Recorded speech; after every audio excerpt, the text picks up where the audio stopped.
हमारी संस्कृति, हमारे संस्कार सदा रहें हमारे साथ। सब्सक्राइब करें तिलक। उस समय मैंने जो कुछ कहा था वो सत्य था। झूठ! तुम फिर झूठ बोल रहे हो। बार बार झूठ बोलने से असत्य सत्य सिद्ध नहीं किया जा सकता। सत्य तो स्वयं सिद्ध होता है, और जो सिद्ध न हो सके वो सत्य नहीं होता। इस बात को तुम मानते हो? ये मत भूलिए, जो राजा की आज्ञा का पालन नहीं करता राजा उसे दंड दे सकता है। दंड देने के लिए न्याय और सदाचार की शक्ति होनी चाहिए। शक्ति? शक्ति तो राजा की तलवार है। प्रणावर्त। महाराज, क्या आज्ञा है? प्रणावर्त, अब गोकुल में जाकर हमारे मित्र का कार्य पूर्ण करके आओ। जो आज्ञा महाराज। देवकी और वसुदेव की मृत्यु कब होगी?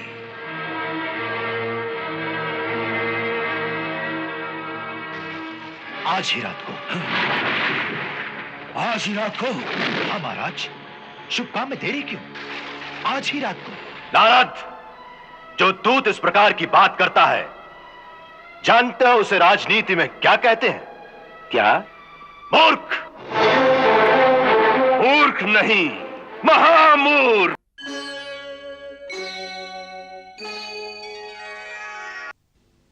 कृष्ण। कृष्ण? तो कृष्ण नाम रखा है उसका? जी महाराज। तुम्हें कैसे पता चला? ये तो सारे गोकुलवासी जानते हैं कि नंदराय ने अपने पुत्र का नाम कृष्ण रख दिया है। नामकरण संस्कार किसने किया? ये कोई नहीं जानता। क्या इन दिनों नंदराय अपने पुत्र को लेकर शांडिल्य के आश्रम में गए थे? महाराज, इसका तो कोई पता नहीं लगा। हाँ, घर के सेवकों से इतना पता जरूर लगा है कि कभी कभी नंदराय अपने पुत्र को लेकर कुलगुरु शांडिल्य के आश्रम में जाया करते हैं। हम कभी कभी की बात नहीं पूछते। हम ये जानना चाहते हैं कि पिछले 2 दिनों में जब गर्ग मुनि वहां थे, इस अवसर पर नंदराय अपने पुत्र को लेकर शांडिल्य के आश्रम में गए कि नहीं? महाराज, इसका कोई पता नहीं। यदि गए होंगे तो गुप्त रीति से गए होंगे। जो कार्य गुप्त रीति से किया जाए उसी का पता लगाना गुप्तचर का काम है। तुम ही तो कहते हो कि यह सूचना सार्वजनिक है कि नंदराय ने अपने पुत्र का नाम कृष्ण रख दिया है। तो ऐसी सार्वजनिक सूचना लाकर तुमने कौन सा चमत्कार किया है? तुम्हारा काम था यह पता लगाना कि बालक का नामकरण संस्कार कहां किया, किसने किया, किसने पूजा की, कौन कौन लोग वहां उपस्थित थे।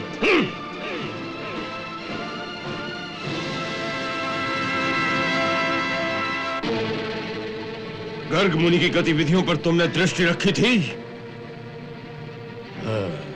वो कभी गोकुल में गए थे? जी नहीं। आश्रम से बाहर कहीं और गए थे?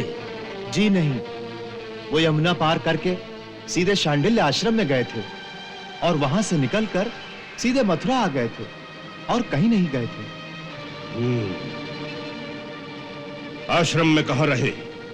जी, गौशाला के पास ही एक कुटिया में उनके निवास का प्रबंध किया गया था।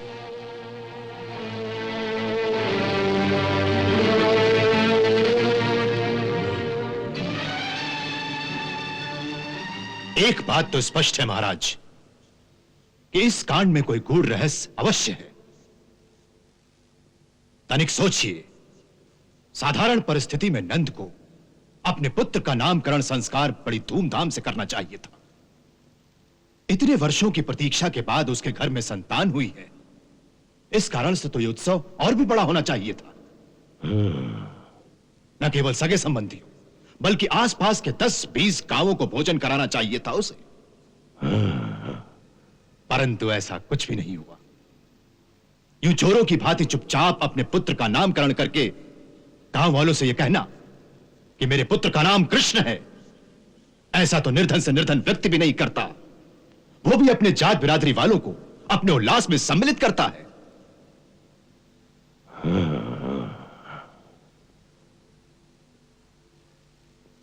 इस तर्क से देखिए तो पता चलता है कि कोई गहरा रहस्य है इस बात में, और इस रहस्य में ही इसका महत्व भी।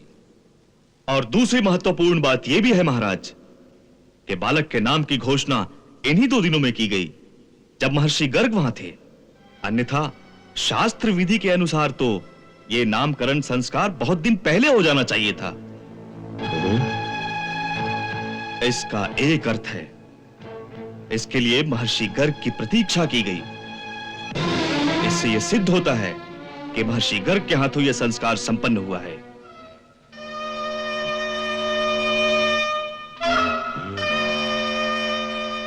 यदि ये गर्ग मुनि के हाथों नामकरण हुआ है तो इसका मतलब यह सिद्ध होता है ये बालक नंदराय का नहीं बल्कि वसुदेव और देवकी का पुत्र है।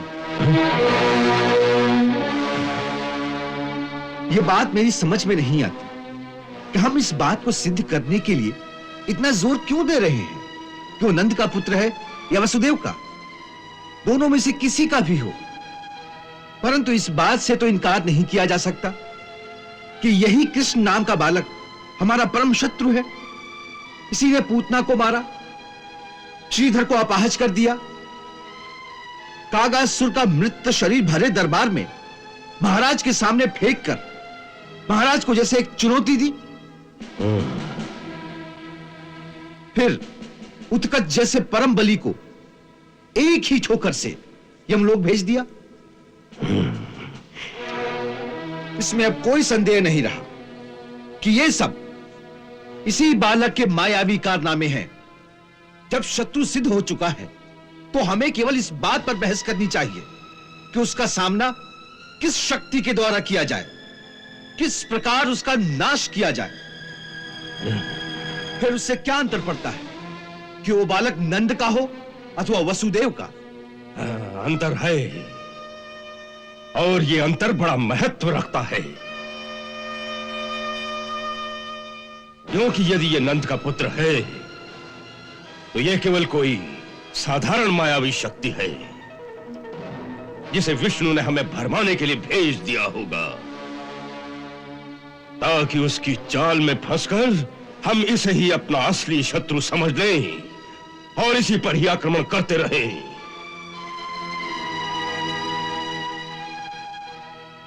और वो हमारे साथियों का, हमारी शक्तियों का एक एक करके नाश करता रहे, और जो असली शत्रु है वो कहीं आराम से पलता रहे। और यदि ये देवकी और वासुदेव का पुत्र है तो फिर ये वही है जिसकी चेतावनी आकाशवाणी ने हमें दी थी, जिसकी प्रतीक्षा लोग तारणहार के रूप में कर रहे हैं, और जो कंस को मारने के लिए पैदा हुआ है।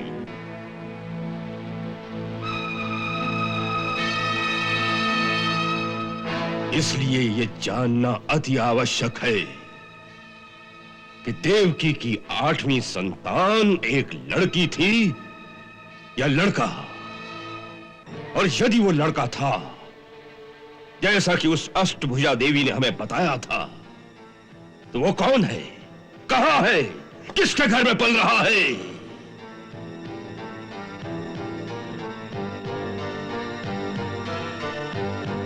यह जानने का एक उपाय मेरी समझ में आता है। क्या? वसुदेव। वसुदेव? हाँ, वसुदेव। वसुदेव सत्यवादी है, वो झूठ नहीं बोलता। महाराज उससे सीधा प्रश्न करें, और यदि वो उत्तर ना दे तो उसे ऐसी यातनाएं दी जाएं कि वो सत्य बोलने पर मजबूर हो जाए। यह बात विचार योग्य है चाणूर।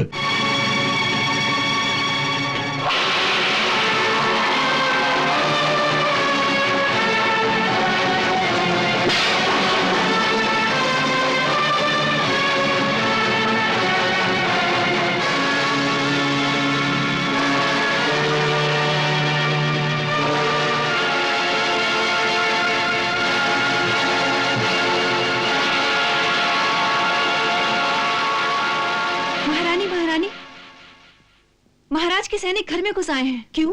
गृह स्वामी को पूछ रहे हैं? गृह स्वामी को पूछ रहे हैं?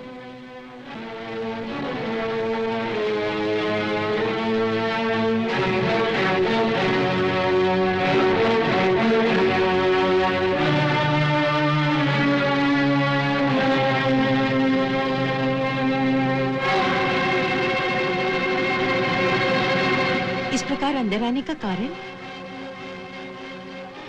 किसकी आज्ञा से आप लोग अंदर आ गए? महाराज की आज्ञा से। महाराज? हाँ, हम कुमार वसुदेव को लेने आए हैं। लेने आए हैं? लेकिन क्यों? ये हम नहीं जानते। उनकी आज्ञा है कि कुमार वसुदेव जहां भी हो उन्हें तुरंत ले आओ। वो इस समय किसी कार्यवश बाहर गए हैं। आप जाइए, मैं उन्हें महाराज का संदेशा दे दूंगी। नहीं, उनके आने तक हम यहीं प्रतीक्षा करेंगे। सिपाहियों,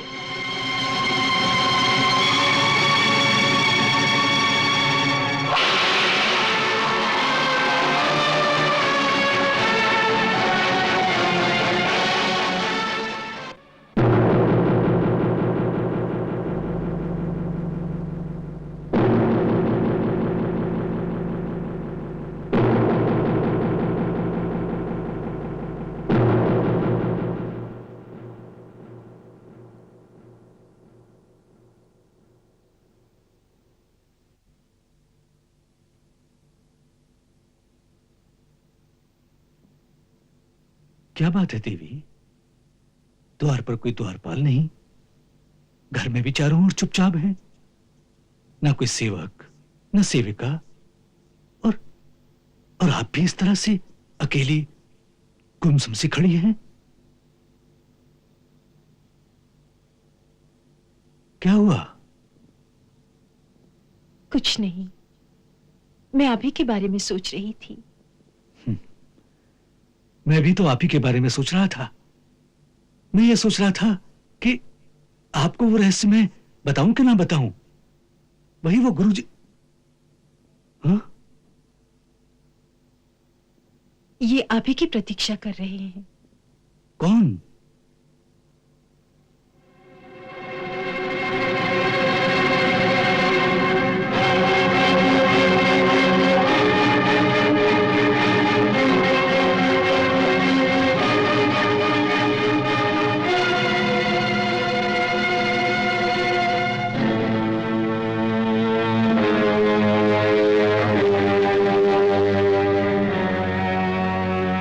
ये क्या है?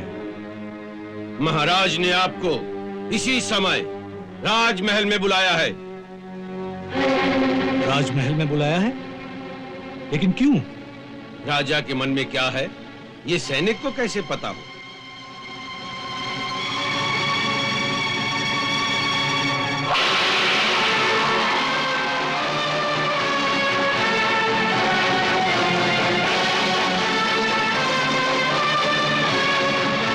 ठीक है, चलो। मैं भी साथ चलूंगी। नहीं, केवल इन्हें ही लाने की आज्ञा हुई है। धीरज रखो। चलो। चलिए।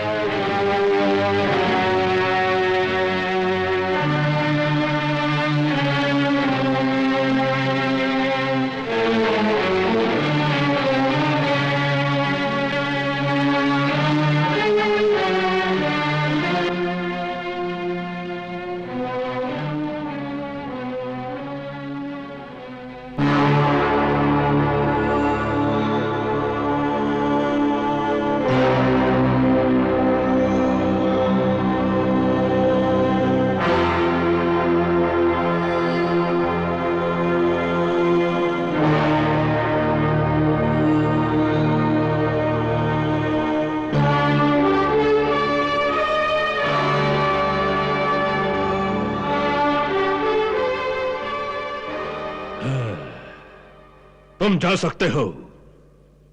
जो आज्ञा।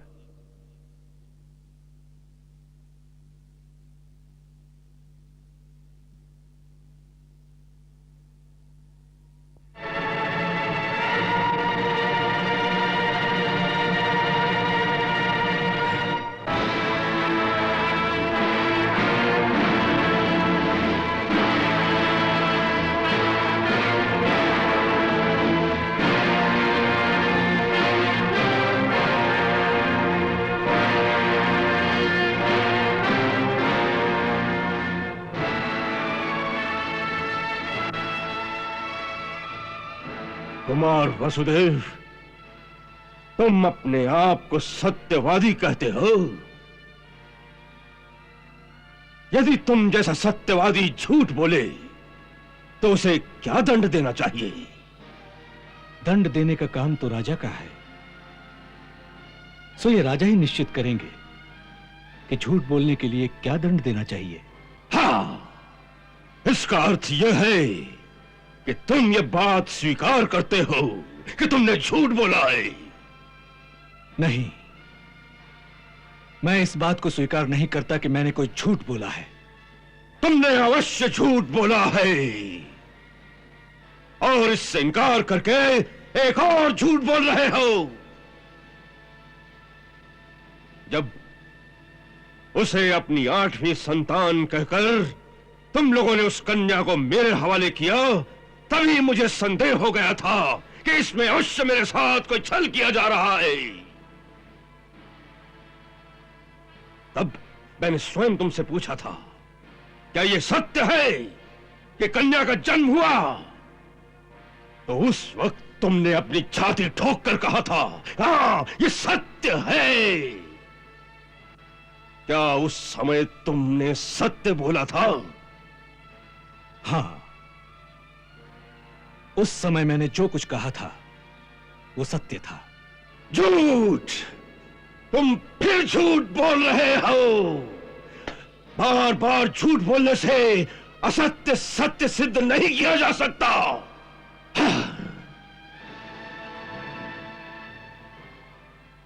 सत्य को सिद्ध करने की आवश्यकता नहीं होती महाराज।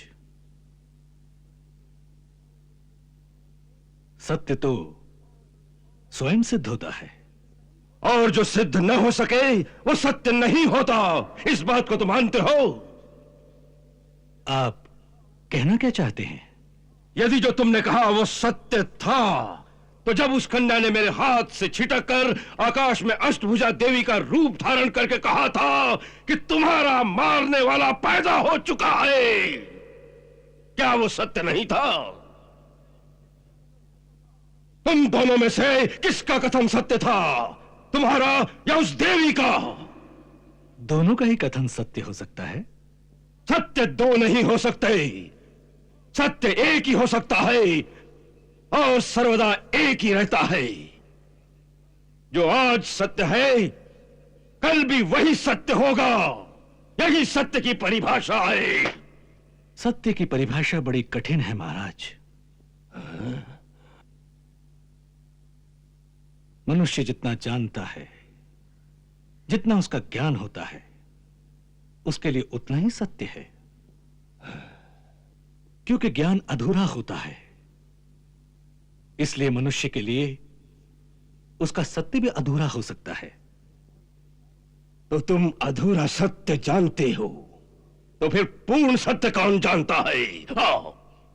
पूर्ण सत्य तो केवल अंतर्यामी भगवान ही जानते हैं।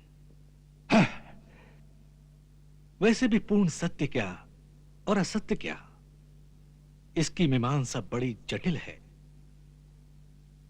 वास्तव में संसार भी पूर्ण सत्य नहीं है। केवल माया के भ्रम में पड़कर हम संसारी लोग इसे सत्य मान रहे हैं, क्योंकि योग माया प्राणी को जितना ज्ञान, जितनी बुद्धि देती है, प्राणी की दृष्टि में उतना ही सत्य होता है। सो जितना ज्ञान मुझे था उसके अनुसार मैंने केवल सत्य कहा था। हाँ, इन शास्त्र दर्शन की बातों में उलझाकर तुम मुझे धोखा नहीं दे सकते। हाँ, मैं जानता हूं कि तुमने अपना अष्टम पुत्र छुपा कर कहीं और भेज दिया है। हाँ, मैंने तुम्हारे वचन पर विश्वास करके उस दिन देवकी को जीवित छोड़ दिया था, परंतु तुमने अपना वचन भंग करके मेरे साथ विश्वासघात किया है। तुमने मेरे साथ छल किया है। तुम भीषण दंड के अधिकारी हो। मैं तुम्हारे इस लांछन का प्रतिकार करता हूं कि मैंने तुम्हारे साथ विश्वासघात किया है। मैंने अपने होश में तुम्हारे साथ कोई छल नहीं किया।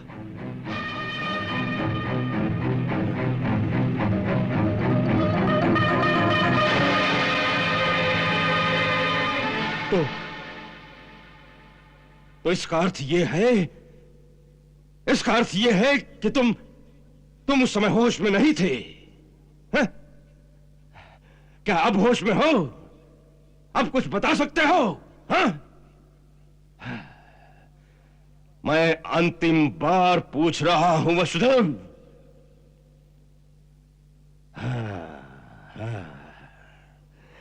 तो इसका अर्थ है कि तुम अब भी होश में नहीं हो। हां, पर मुझे पूर्ण विश्वास है देवकी अवश्य होश में होगी। मैं उसी से पूछता हूं कि तुम्हें अपना पुत्र अधिक प्यारा है या पति? तब तक तुम्हें फिर से कारागार में बंद करके होश में लाने का प्रबंध करता हूं। सेनानायक! जी महाराज। इसे कारागार में बंद कर दो, और जब ये कहे इसे होश आ गया तब हमारे सामने उपस्थित करना। जाओ, इसे ले जाओ।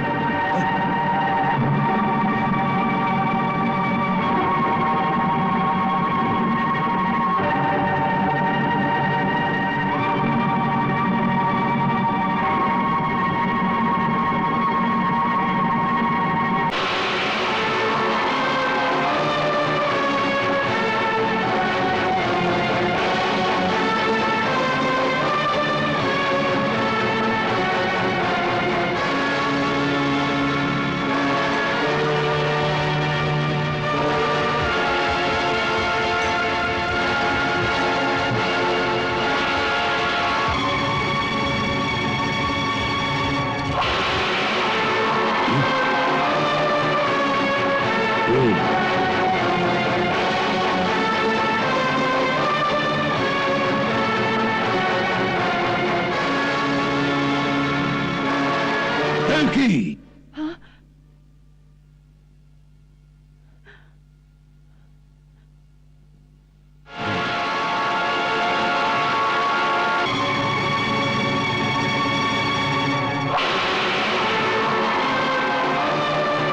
देवकी, मैं एक ही बात पूछने आया हूं। क्या तुम्हारा 8वां पुत्र गोकुल में पल रहा है? मेरी बात का उत्तर दो। वो कृष्ण नाम का बालक जो नंद और यशोदा का पुत्र कहलाता है, क्या वही तुम्हारा अष्टम पुत्र है जिसे तुम लोगों ने छल से वहां भेज दिया है? नहीं भैया, वो तो नंजी और यशोदा भाभी का ही पुत्र है। मेरा वो कुछ नहीं लगता। तुम भी अपने पति की भांति झूठ बोल रही हो। नहीं भैया, मैं सच कह रही हूँ। नंजी तो स्वयं आपके दरबार में ही समाचार देने आए थे। उनकी बहुत वर्षों की कामना भगवान ने पूरी की है। वो उन्हीं का पुत्र है। यही तो प्रश्न है। इतने वर्षों से जो कामना पूरी नहीं हुई, वो सहसा उसी दिन कैसे पूरी हो गई जिस दिन तुमने एक कन्या को जन्म दिया?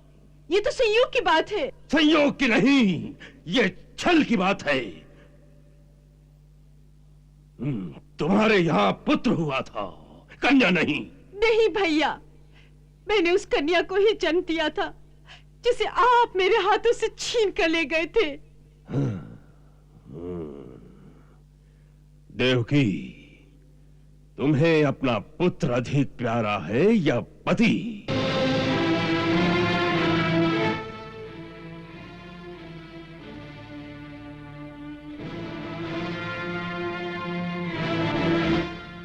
तुम्हें अपना पुत्र अधिक प्यारा है या पति? भैया, भैया ये क्या कह रहे हो? मैं ठीक कह रहा हूं। मेरे साथ छल करने का परिणाम बड़ा भयंकर होगा। मुझे सच सच बता दो, तुमने अपने पुत्र को छुपाकर कहां भेज दिया है? यदि झूठ बोलोगी तो पहले तुम्हारे पति को सूली पर चढ़ा दूंगा। नहीं भैया, हम पर दया करो।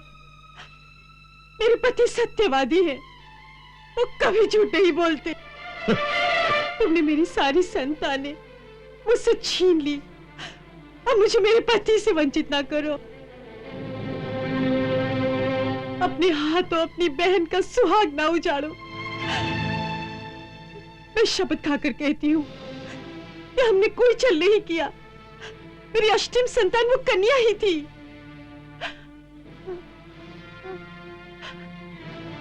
मैं तुमसे दया की भीख मांगती हूँ भैया, मेरा सुहाग मत उजाड़ो। जिस बहन को अपने भाई का जीवन प्यारा नहीं होता, वो बहन कहलाने के योग्य नहीं होती। हम पर दया करो भैया। हाँ, सेना नायक, ये लोग सीधी तरह नहीं बोलेंगे। इसे भी अपने पति के पास कारागार में भेज दो। देवकी, तुम कंस की शक्ति को नहीं जानती। तुम्हारा अष्टम पुत्र तीनों लोक में कहीं भी छुपा हो, कंस उसे ढूंढ निकालेगा। और मैं तुम्हें वचन देता हूं, एक दिन उसका मृतक शरीर तुम्हें भेंट करने के लिए मैं स्वयं कारागार में आऊंगा। ले जाओ इसे।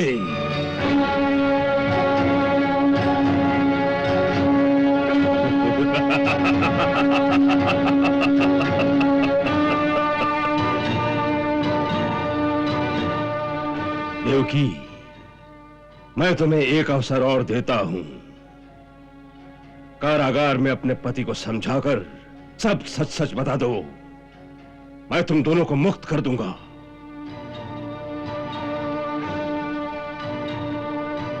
एक नया महल बनवा दूंगा तुम्हारे लिए। तुम्हारे पति को राज दरबार में एक सम्मानित पदवी प्रदान कर दूंगा। हाँ। मैं 1 महीने तक प्रतीक्षा करूंगा। यदि तब तक नहीं बताया तो तुम दोनों का आधा भोजन करके तिल तिल करके समाप्त कर दूंगा। हाँ, ले जाओ इसे, ले जाओ।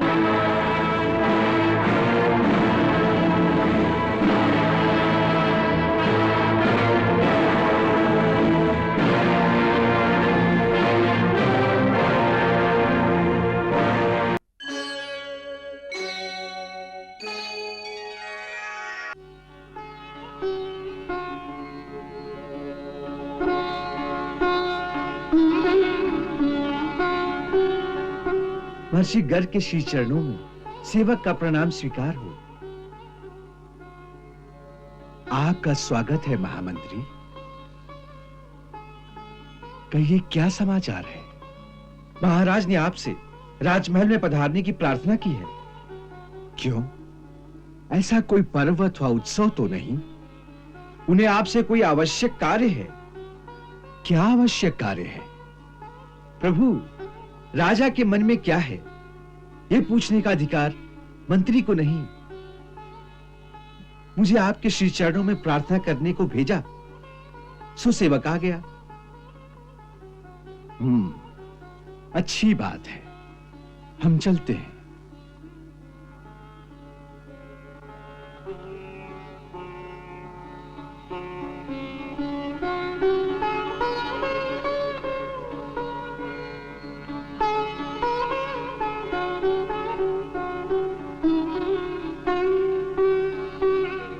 चलो।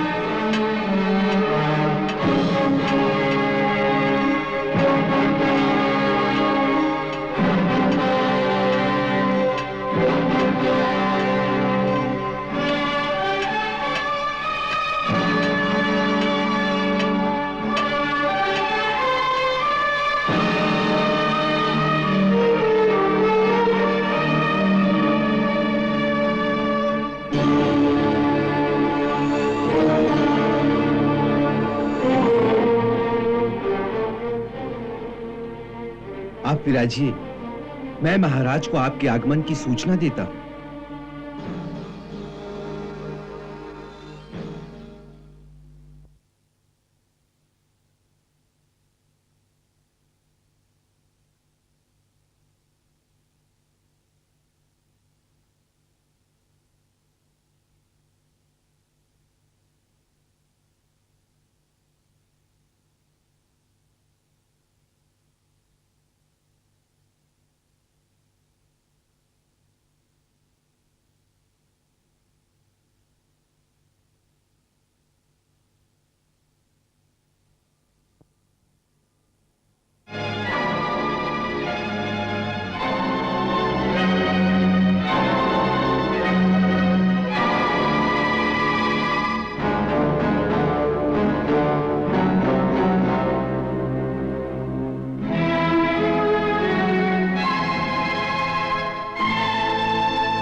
आपने हमें यहां किस कारण से बुलाया है?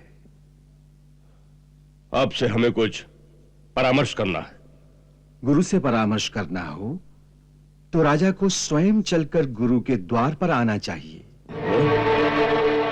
गुरु को अपने द्वार पर बुलाना मर्यादा और शिष्टाचार दोनों के विरुद्ध है।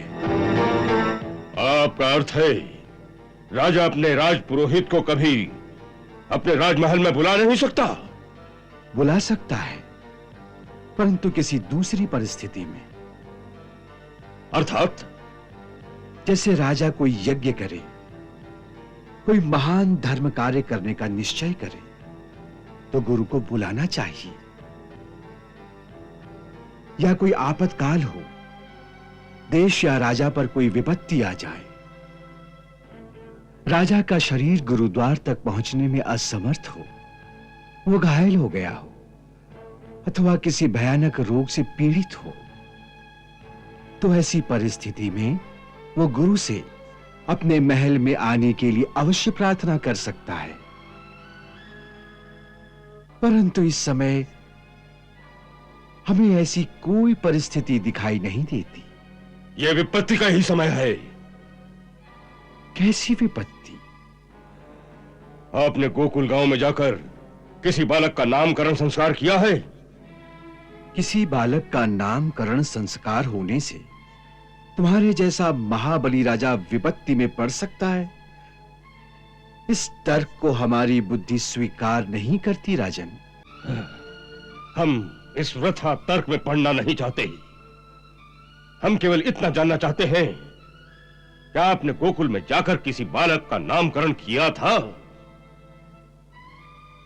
यदि किया था तो बालक कौन था? किसका पुत्र था? क्यों आपने उसका नामकरण संस्कार किया? किसकी आज्ञा से आपने संस्कार किया था?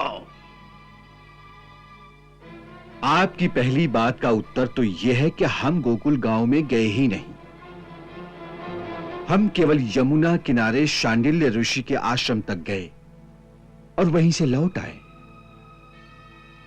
यदि आपके कोई गुप्तचर गोकुल में होंगे तो वो भी इस बात की पुष्टि करेंगे कि हम कदापि गोकुल में नहीं गए हैं। और बात रही आज्ञा की, तो हे राजन, एक पुरोहित और गुरु होने के नाते अपने यजमानों के जन्म से लेकर मरने तक के सारे संस्कार कराना हमारा कर्तव्य ही नहीं, हमारा धर्म भी है। और अपने धर्म का पालन करना हर प्राणी के लिए आवश्यक है, फिर उसमें किसी की आज्ञा हो या ना हो, उससे धर्म पालन में कोई अंतर नहीं पड़ सकता। सो अपना धर्म पालन करने के लिए हमें किसी की आज्ञा की आवश्यकता नहीं है। हम यहां के राजा हैं। हमारी आज्ञा के बिना यहां कोई कार्य नहीं हो सकता। हमारी आज्ञा का पालन यहां सबको करना ही पड़ेगा। राजा की आज्ञा का पालन करना उसके सेवकों का काम है, गुरु का नहीं। गुरु राजा का सेवक नहीं होता, उसका मार्गदर्शक होता है। सो गुरु का काम है आज्ञा देना, आज्ञा का पालन करना नहीं। हमें ये वृथा भाषण मत सुनाइए। वो बालक कौन था, इस प्रश्न का उत्तर दीजिए। ये हमारी आज्ञा है। आप हमें आज्ञा तो दे सकते हैं, परंतु आपके इस अधिकार को हमने अभी तक स्वीकार नहीं किया राजन। ये मत भूलिए, जो राजा की आज्ञा का पालन नहीं करता, राजा उसे दंड दे सकता है। दंड देने के लिए न्याय और सदाचार की शक्ति होनी चाहिए। शक्ति? शक्ति तो राजा की तलवार है।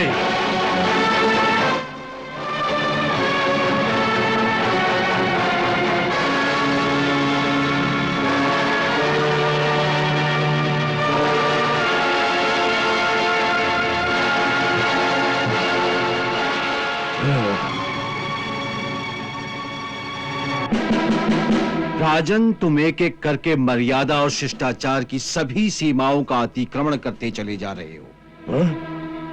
तुम इतना छोटा सा शिष्टाचार भी भूल गए कि गुरु को घर में बुलाकर उसे प्रतीक्षा करने के लिए नहीं कहा जाता, बल्कि स्वयं द्वार पर जाकर उसका स्वागत किया जाता है।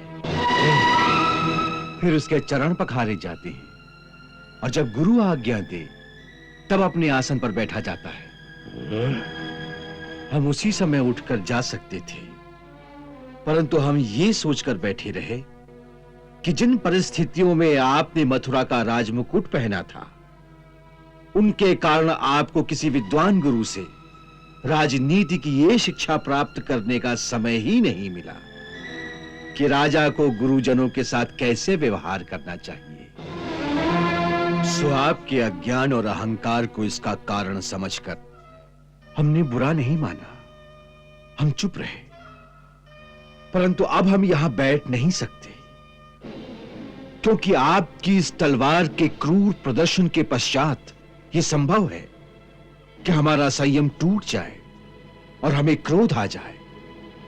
सो उससे पहले ही आपकी समस्त धृष्टता को हम क्षमा करते हैं और आपको आशीर्वाद देते हैं कि भगवान आपको सद्बुद्धि दे, जिससे आपका कल्याण हो।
उस बूढ़े को राजमहल से बाहर मत जाने दो।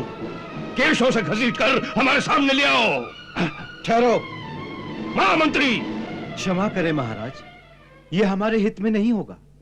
एक भिखमंगा साधु राजा की शक्ति को चुनौती देकर चला गया और तुम उसे रोकना भी नहीं चाहते। राजा के राजदंड की मर्यादा कहां रह गई? आप राजदंड की बात करते हैं, परंतु ये भूल जाते हैं कि इस तपस्वी के पास ब्रह्मदंड है। ब्रह्मदंड? हां, आपने वो कथा तो सुनी होगी ना कि किस प्रकार महर्षि वशिष्ठ ने अपने ब्रह्मदंड के द्वारा राजा विश्वामित्र की सारी सेना को भस्म कर दिया था। महर्षि गर्ग उसी श्रेणी के सिद्ध योगी हैं। उनकी शक्ति को ललकारना हमारे हित में नहीं होगा। हमारी ये चाल ही गलत थी। ऐसे महात्माओं से सहायता लेनी हो तो उनकी दया और करुणा को जगाना चाहिए। जैसे बड़े बड़े दैत्य और असुर अपनी विनती से भगवान शिव को भी प्रसन्न करके उनसे मन चाहे वरदान पा लेते हैं, वैसे ही ये सिद्ध मुनि भी बड़े भोले होते हैं। उनकी शक्ति से टकरा कर नहीं, उनकी दया से ही कुछ मिल सकता है। कंस किसी के पास दया की भीख नहीं मांगता। हाँ, उसे अपनी शक्ति पर भरोसा है। हाँ।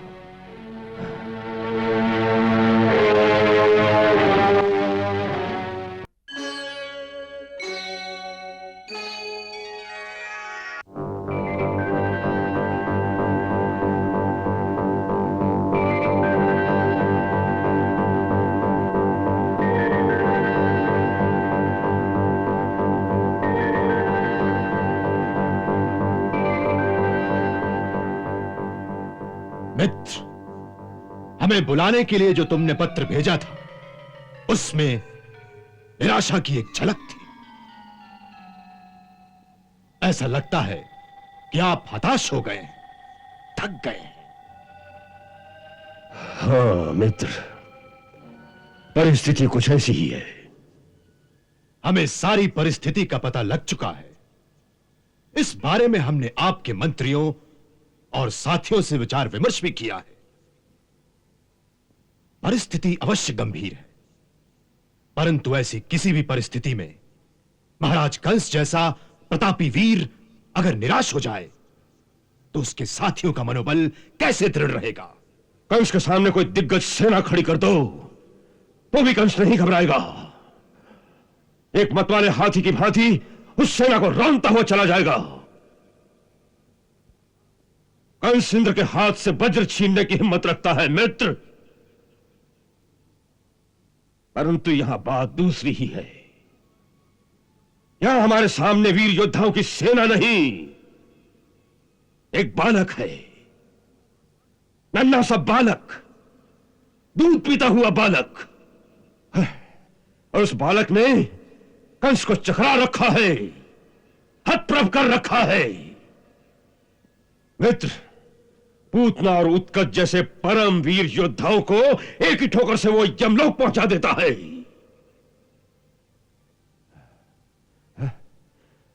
और ऊपर से और एक बात की परेशानी हमें है। देवकी का अष्टम पुत्र जो हमारा मारणहार है, वो कौन है? क्या ये वही है जो नंद का पुत्र बनकर हमारे साथ छल कर रहा है, या कोई और है?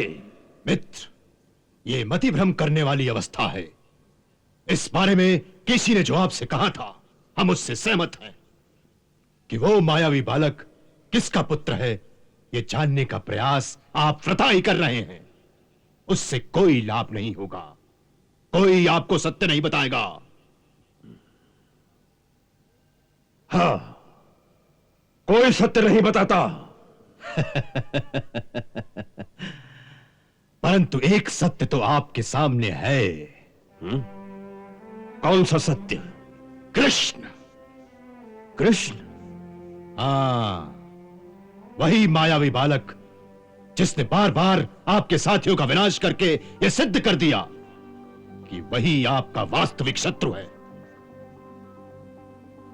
फिर क्यों किसी काल्पनिक शत्रु की तलाश में इधर उधर भटक रहे हैं? अगर कोई ऐसा शत्रु है भी, तो जब वो सामने आएगा तो उससे भी निपट लिया जाएगा। परंतु अभी जो सामने हमारे शत्रु है, उसके विनाश की योजना क्यों नहीं बनाते? पर उसके विनाश की कोई योजना भी तो सफल नहीं होती मित्र।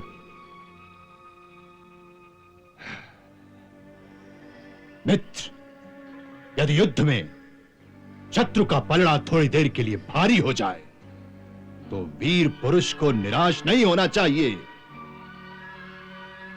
यदि एक अस्त्र निष्फल हो जाए, तो तुरंत किसी दूसरे अधिक शक्तिशाली अस्त्र को प्रयोग में लाना चाहिए। उससे अधिक शक्तिशाली अस्त्र? ऐसा ही एक अस्त्र हम अपने साथ लाए हैं। आखिर मित्रता किस दिन काम आएगी? सच? हाँ, और ये अस्त्र अमोघ है। कहां है वो अस्त्र? आओ, दिखाता हूं।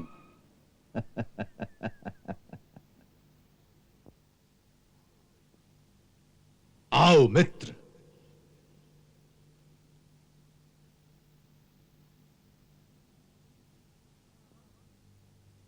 तृणावर्त।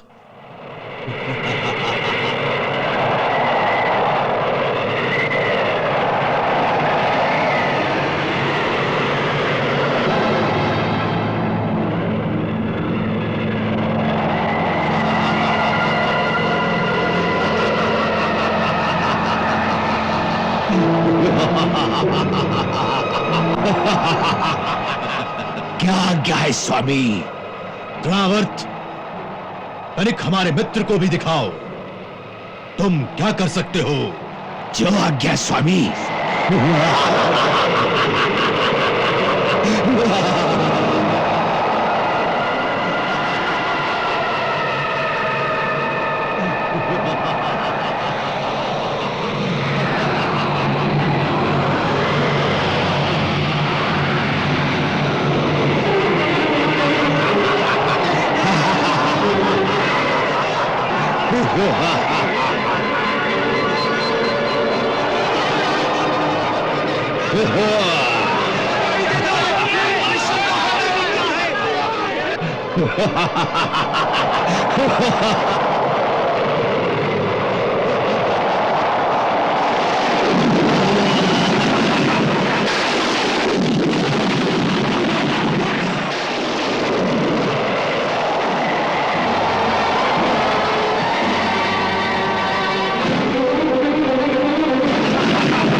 महाराज, क्या आज्ञा है?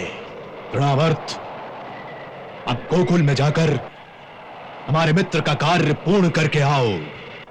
जो आज्ञा महाराज।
कृष्णा, कृष्णा, मेरे लाल।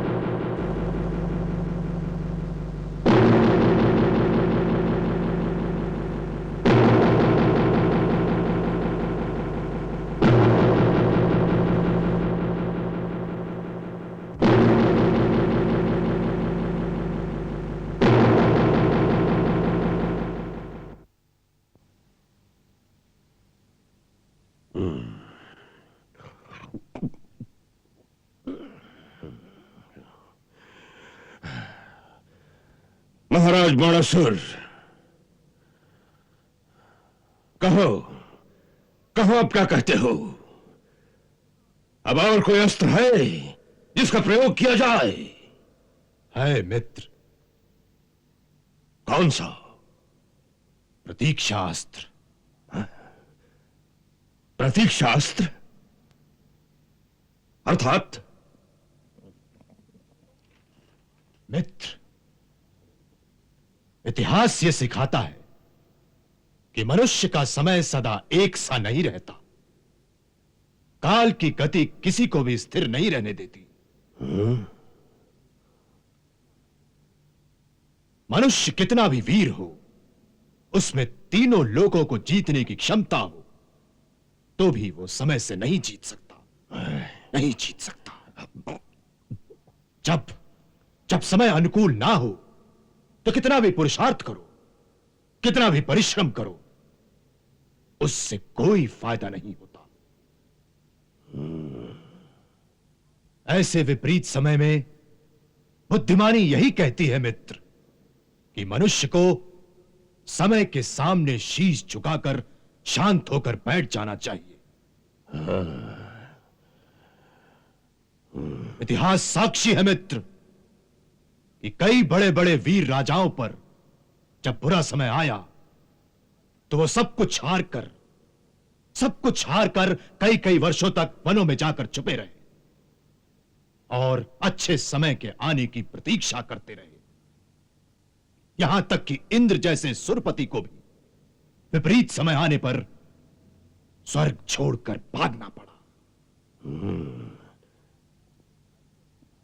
तो आपकी भलाई और बुद्धिमानी इसी में है कि इस समय शांत होकर बैठ जाइए और अच्छे समय के आने की प्रतीक्षा कीजिए, परंतु इस विश्वास के साथ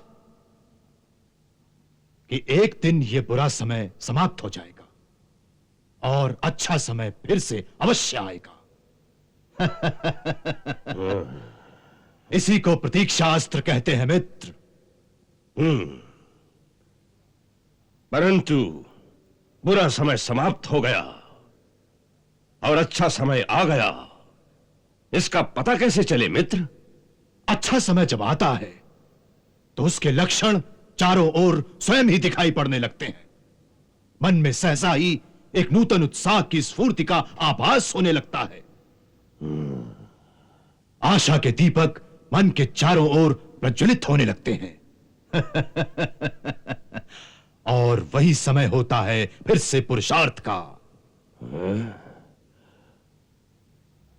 और तब तक क्या करूं मित्र? सबसे पहला काम तो यह करिए कि उस बालक को भूल जाइए। भूल जाऊं?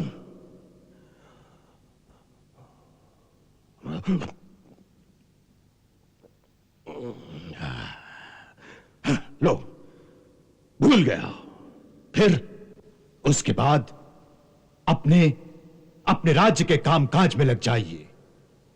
वैसे राजाओं के पास तो इस तरह मनोरंजन के सैकड़ों साधन होते हैं, उसमें रत हो जाइए।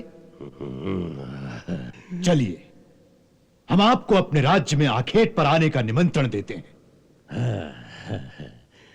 कुछ समय के लिए हमारे पास आइए।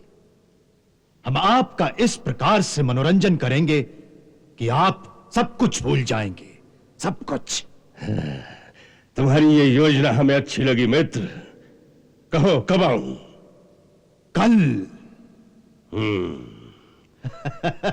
अच्छी बात है मित्र, हम कल ही चलने की तैयारी करते हैं।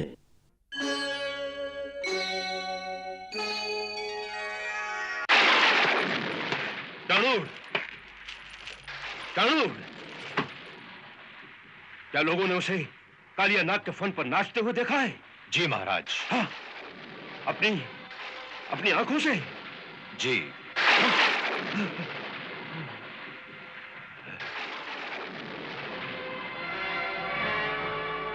अवश्य अवश्य उनकी आंखों पर किसी माया ने पर्दा डाल दिया होगा, किसी तांत्रिक ने जादू कर दिया होगा।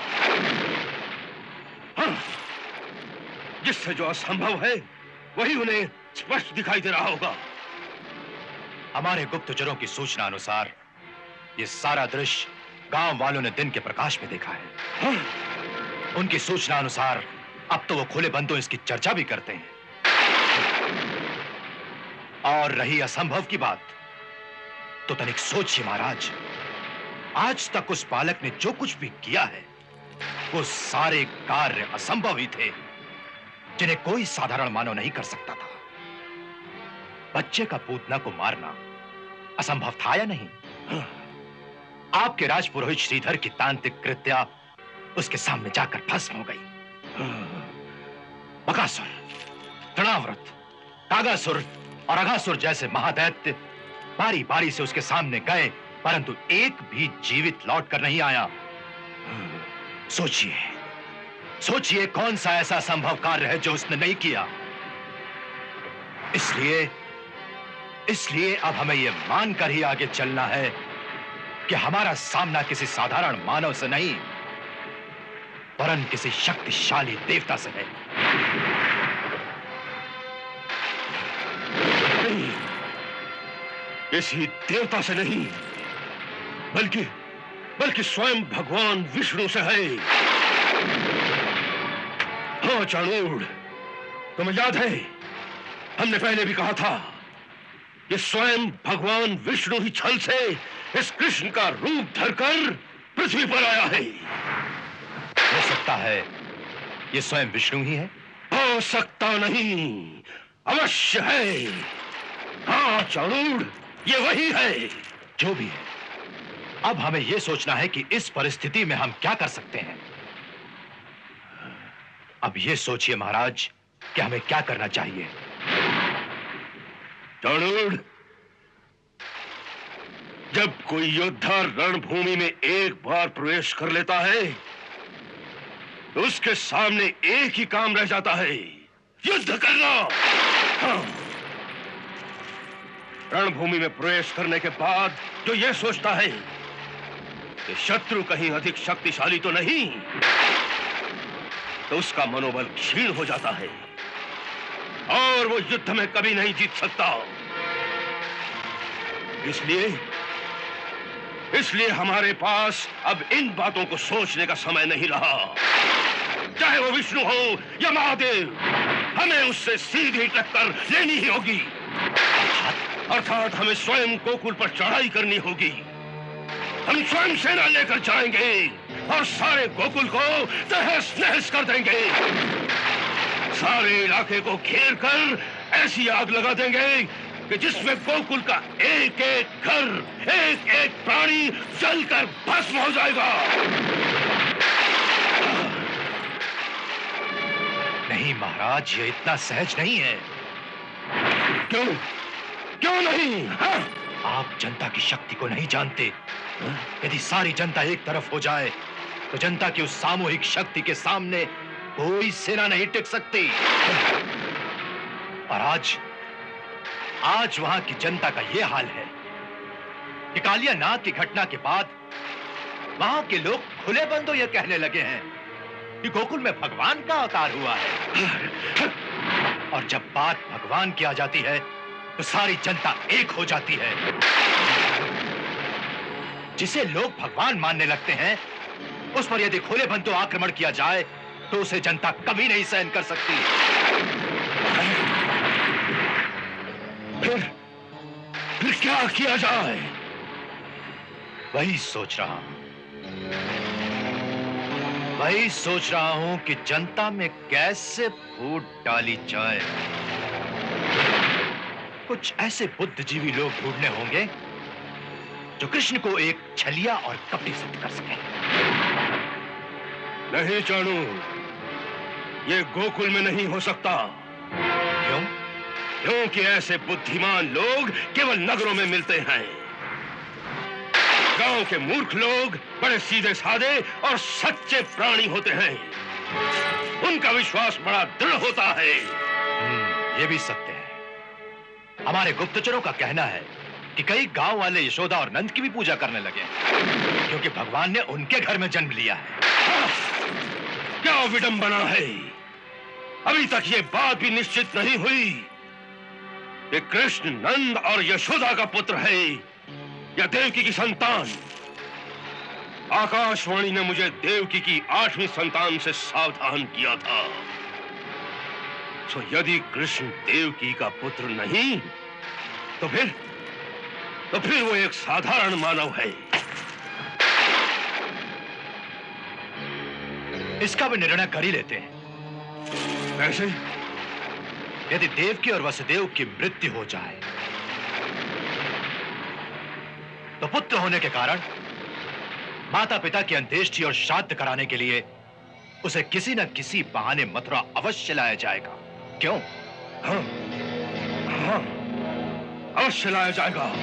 बस एक तो इस सत्य का पता चल ही जाएगा कि वो देवकी का पुत्र है कि नहीं, और दूसरे मथुरा में आए हुए कृष्ण का संहार करना बहुत आसान हो जाएगा।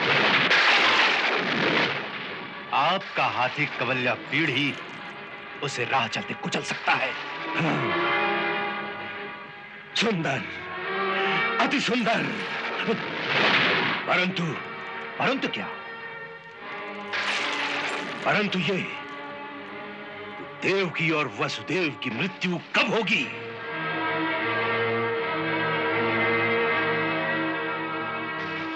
आज ही रात को। आज ही रात को? हाँ महाराज, शुभ काम में देरी क्यों? आज ही रात को। अर्धरात्रि को मैं आपके साथ कारावास में चलूंगा। नहीं, मैं आपसे पहले ही वहां पहुंचकर ऐसा प्रबंध कर दूंगा कि कोई इस घटना का साक्षी ना रहे।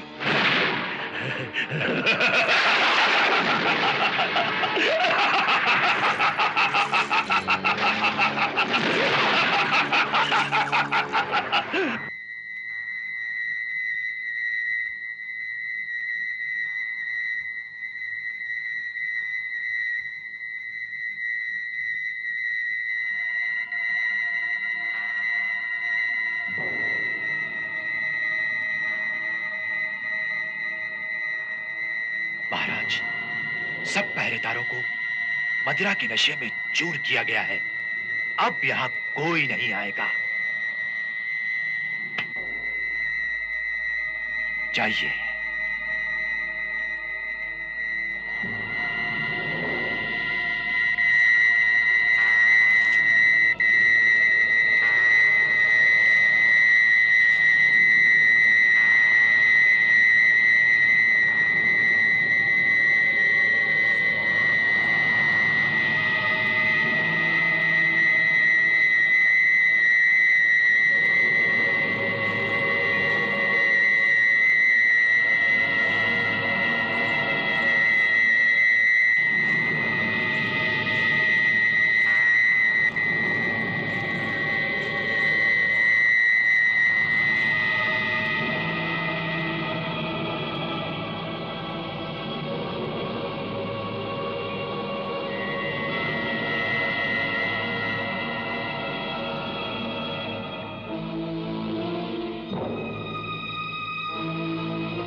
नाग नाग कहाँ है महाराज? चलिए महाराज।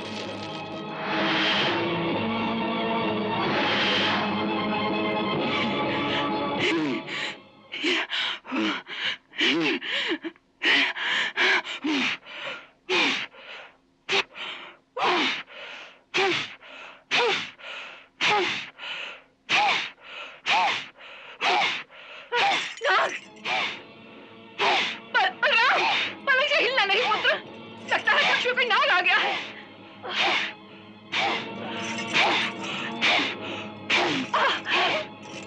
पुत्र, बलराम, तुम्हें क्या हो गया है?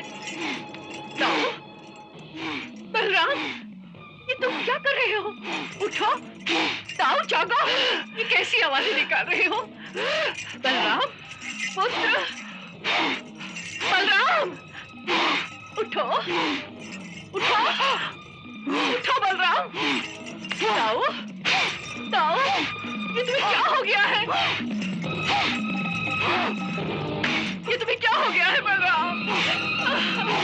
उठो, बलराम, यशोदा, यशोदा, शीघ्र आओ, यशोदा,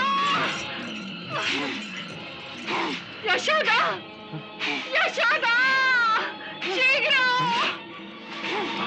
देखो इसे क्या हो गया है? उठ लाल, उठ, इधर देख। क्या हुआ दीदी? यशोदा, देखो इसे क्या हो गया है? इसके अंदर से कैसी कैसी आवाजें निकल रही हैं। उठाती हूँ तो उठता नहीं। पता नहीं इसे क्या हो गया है। यशोदा, तुम ही कुछ करो। उठो दाऊ, दाऊ, बलराम, उठो बलराम, दाऊ, बलराम, जागो मेरे लाल। बलराम, दाऊ भैया, ये कैसी आवाजें निकाल रहे हो? उठो बेटा, उठो, उठो दाऊ। नंदलाल जी, नंदलाल जी, मुझे तो भय लग रहा है। कहीं बलराम पर किसी नाग के भूत की छाया तो नहीं पड़ गई? इन पर किसी नाग का भूत क्या चढ़ेगा बड़ी मैया? दाऊ भैया तो स्वयं ही सब नागों की कला मरोड़ सकते हैं। मैं जानता हूँ इन्हें क्या हुआ है। जानते हो तो बोलो ना लल्ला, बोलो ना, क्या हुआ है तुम्हारे दाऊ को? ये सपना देख रहे हैं कालिया नाग का, सो कालिया नाग की आवाजें निकाल रहे हैं।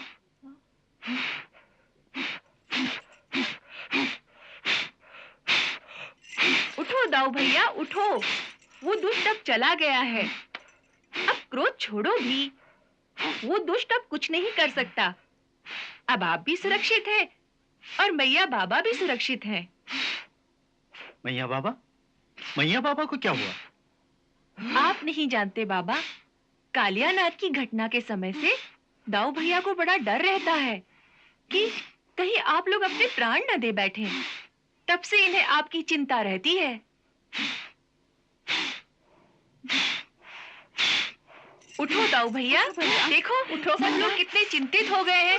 उठो, आंखें खोलो भैया, आंखें खोलो। कहाँ है बलराम? कहाँ है वो? कहाँ है? कहाँ है? कहाँ है? कैसे हो पुत्र? कहाँ है? कहाँ है? कहाँ है? वो भाग गया है, आपके डर से भाग गया है। कन्नू, तू नहीं जानता वो क्या करने वाला था? मैं जानता हूँ दाऊ भैया, मैं सब जानता हूँ। मैंने बड़ी मैया से यही कहा है कि कालिया नाग की घटना के समय से आपको मैया बाबा की बड़ी चिंता रहती है। तब से आपको कालिया नाग के सपने आते रहते हैं और आप अपने आप को कालिया नाग से भी एक बड़ा नाग समझकर उसी की भांति फुंकारने लग जाते हो। देखिए, सब लोग कितने भयभीत हो गए हैं।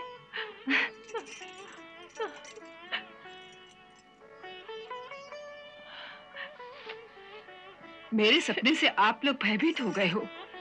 मुझे क्षमा कर दो बाबा। मैया, पुत्र, बलराम,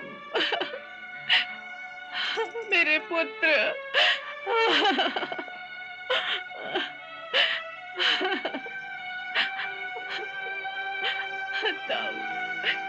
दाऊ,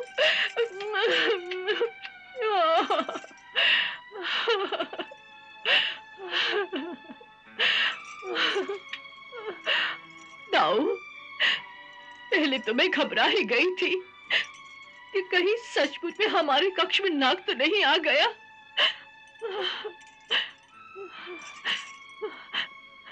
यशोदा, यशोदा, मेरा कलेजा तो अभी तक धक धक कर रहा है।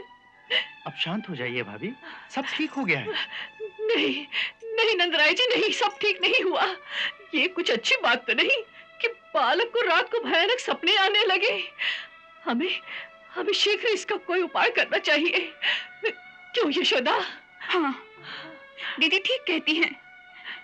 मैं तो कब से कह रही हूँ कि हमारे बालकों को लोगों की नजर लग गई है। इनको नजर कैसे लगेगी यशोदा? कन्नू को तो सारे गांव वाले भगवान का अवतार मानने लगे हैं। इन बातों से तो नजर लगती है। जाने उन्हें मेरे लाल में कौन सा भगवान दिखाई देता है। पहले तो सब चोर कहती थी, मटकी फोड़ कहती थी। मुझे क्रोध तो आता था, मगर अच्छा भी लगता था। जैसी मैं साधारण हूँ, मेरा लाल कम से कम धरती का साधारण मानव तो लगता था। मगर अब कोई उसे भगवान कहता है, कोई उसे अवतार कहता है, तो मेरा कलेजा कांप उठता है। ऐसा लगता है जैसे वो मेरे लाल को मुझसे छीनना चाहते हैं। अगर वो उसे भगवान बनाकर आकाश के मंदिर में बिठा देंगे तो मैं क्या करूंगी? आप उन सबसे कहिए उसे साधारण मानव ही रहने दे। अगर वो आकाश तक चला गया तो मैं उस तक कैसे पहुंचूंगी? क्या करूंगी मैं? तू चिंता ना कर मैया, मैं आकाश में नहीं जाऊंगा। मैं इसी धरती पर तेरा कन्नू बनकर दाऊ भैया के साथ तेरे आंचल की छाया में खेलता रहूंगा।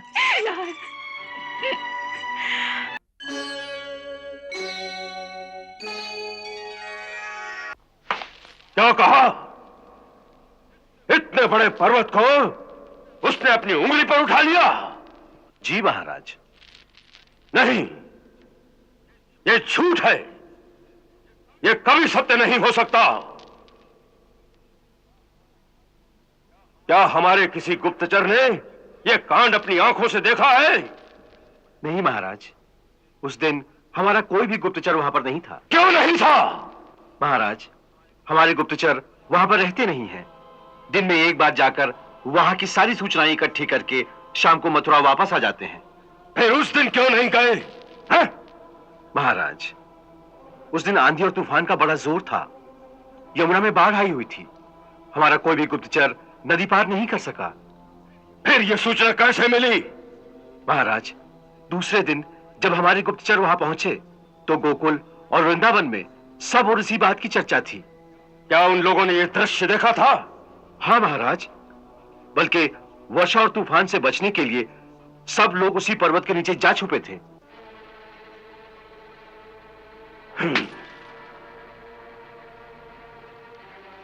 रणूर, हमने कई बार देवताओं को हराया है। विजय करते हुए स्वर्ग से लेकर पाताल तक घूमे हैं। किंतु आज तक ऐसा कोई मनुष्य नहीं देखा जो इस प्रकार पहाड़ को अपनी उंगली पर उठा ले। केवल कथाओं में सुना है कि त्रेता में कोई एक हनुमान था जो पहाड़ को अपने हाथ पर उठा लाया था, परंतु वो भी मनुष्य नहीं, एक वानर था। इसलिए वो कथा भी एक कल्पना ही लगती है। महाराज, वो कथा भी कल्पना थी और ये कथा जो हमारे नायक सुना रहे हैं ये भी सत्य नहीं, केवल एक अफवाह मात्र है। तो क्या गांव वाले झूठ बोलते हैं? हो सकता है। क्यों? इसका उत्तर सीधा है महाराज। ये देवताओं का एक षड्यंत्र हो सकता है कि कृष्ण नाम के इस बालक के बारे में ऐसी अफवाहें फैलाकर वो आपको अपने लक्ष्य पथ भ्रष्ट करना चाहते हैं। अर्थात? अर्थ स्पष्ट है महाराज। आकाशवाणी के अनुसार यदि विष्णु ने जन्म लिया है तो जब तक उचित समय नहीं आएगा तब तक उसे आपसे बचाने के लिए उसे आपकी दृष्टि से दूर कहीं छुपा कर रखने की पूरी कोशिश की जाएगी। नीति तो यही कहती है।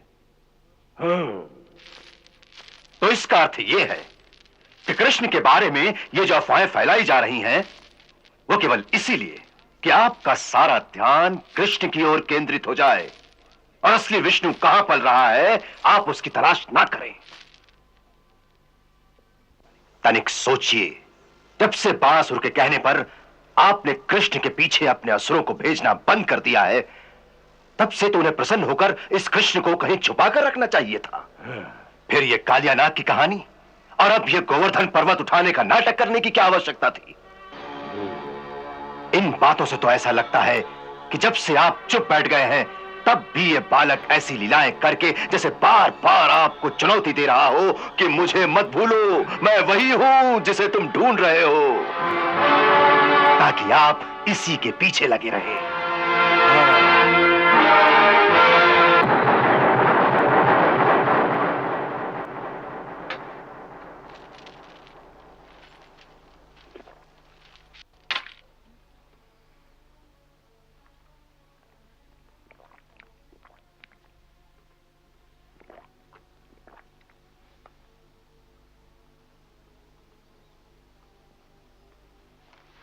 हम चारूण की बात से सहमत हैं। यह विष्णु की एक चाल है, वो आपको भ्रम में डाल रहा है मित्र। स्वयं तो कहीं और छुपा हुआ है और उसने आपके सामने इस मायावी बालक को कर दिया है, जिससे आपका ध्यान उधर ही भटकता रहे। हाँ, आप दोनों का तर्क तो बुद्धि स्वीकार करती है मित्र, परंतु प्रश्न यह है वो स्वयं कहां पल रहा है और उसे कैसे और कहां ढूंढा जाए। नारायण नारायण नारायण नारायण नारायण नारायण। जो आंखों के सामने मौजूद है उसे कहीं और ढूंढने का वृथा प्रयास कर रहे हो। इससे बड़ी मूर्खता और क्या हो सकती है। आइए देवर्षि आइए, आज इस प्रकार अकस्मात कैसे आना हुआ? महाराज कंस, हम आपसे मिलने के लिए ही आए हैं। अच्छी बात है, विराजिए।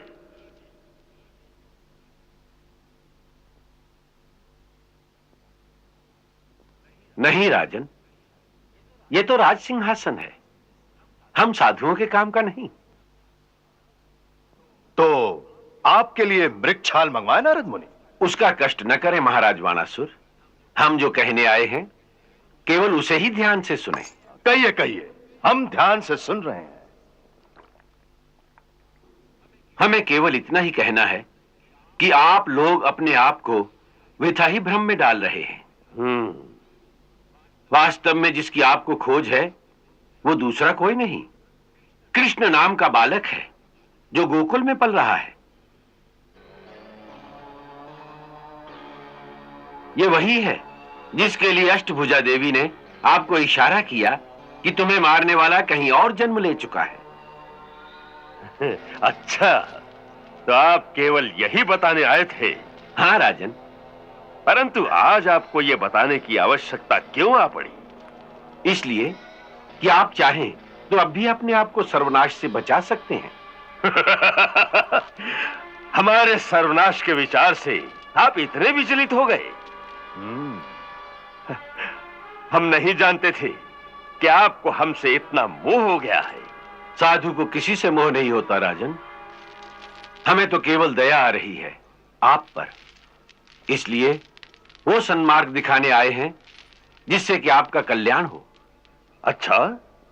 हाँ राजन, हम तो आपकी आंख पर पड़ा हुआ वो अज्ञान का पर्दा उठाने आए हैं जिसके कारण आपको सामने खड़े हुए प्रत्यक्ष भगवान भी नहीं दिखाई दे रहे हैं।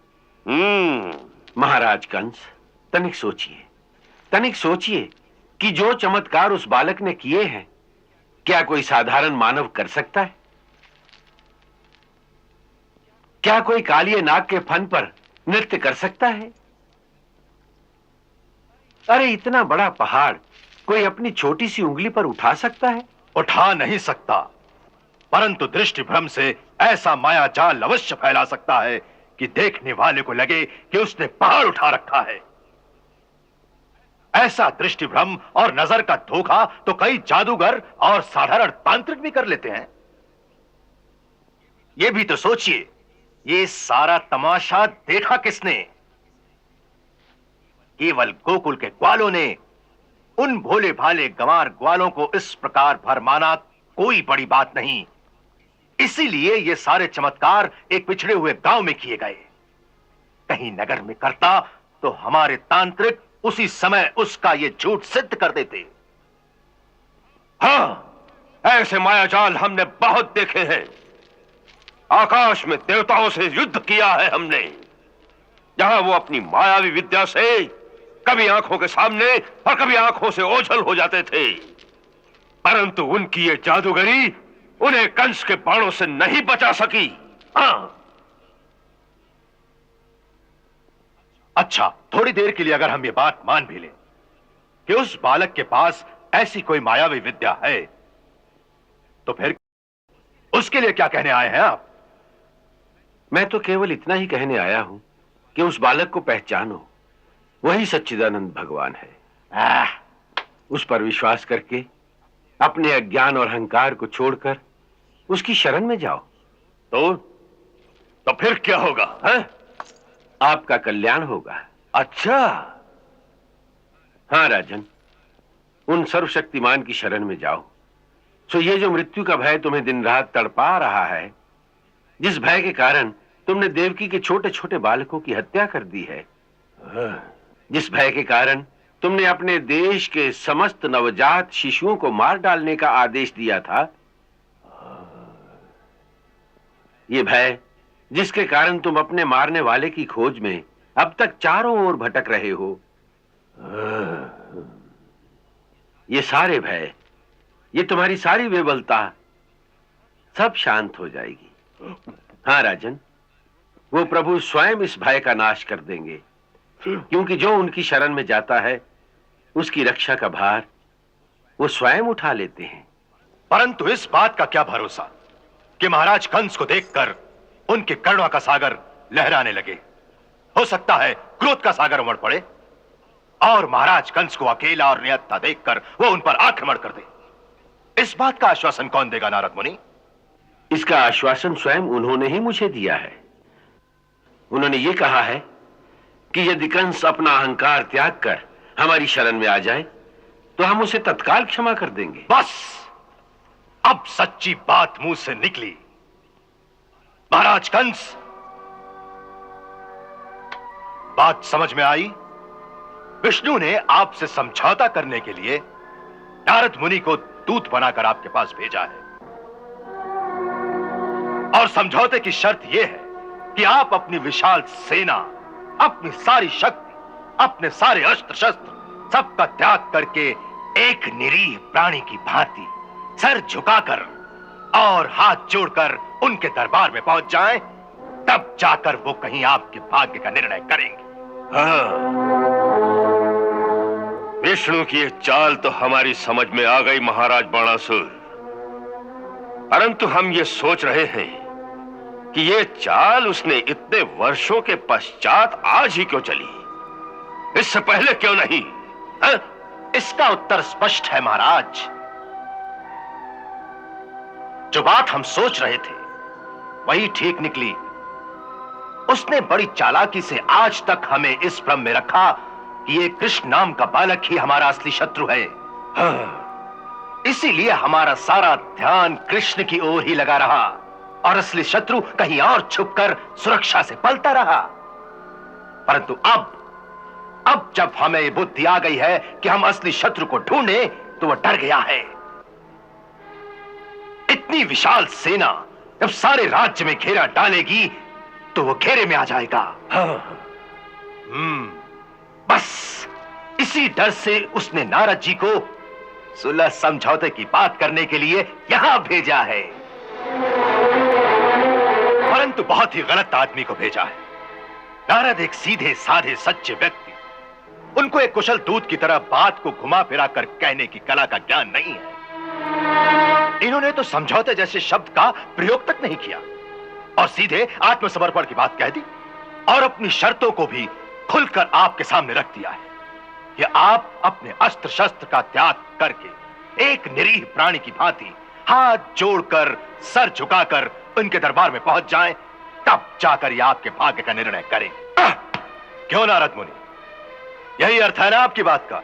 हाँ, प्रभु की शरण में जाने की यही तो रीत है कि प्राणी अपना अहंकार और जिन वस्तुओं से अहंकार उत्पन्न होता है उन सब का त्याग करके हाथ जोड़कर उनके सामने खड़ा हो जाए। नारद, जो दूत इस प्रकार की बात करता है, जानते हो उसे राजनीति में क्या कहते हैं? क्या? मूर्ख।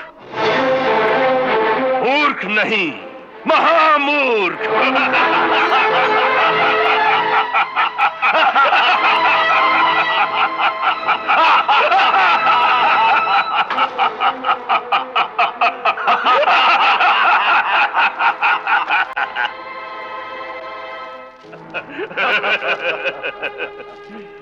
नारद जी, आप बहुत भोले हैं।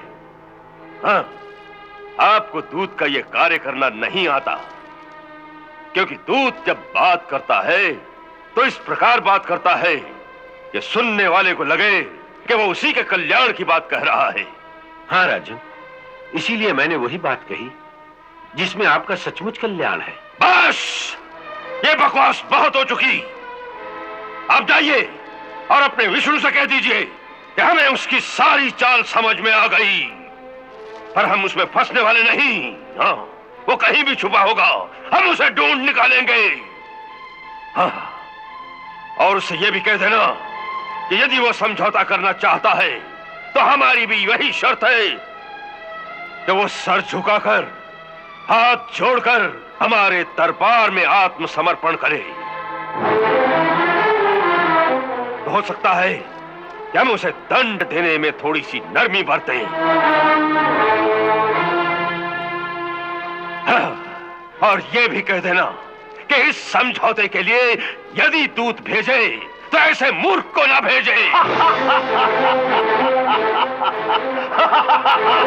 अब जाइए, जाइए।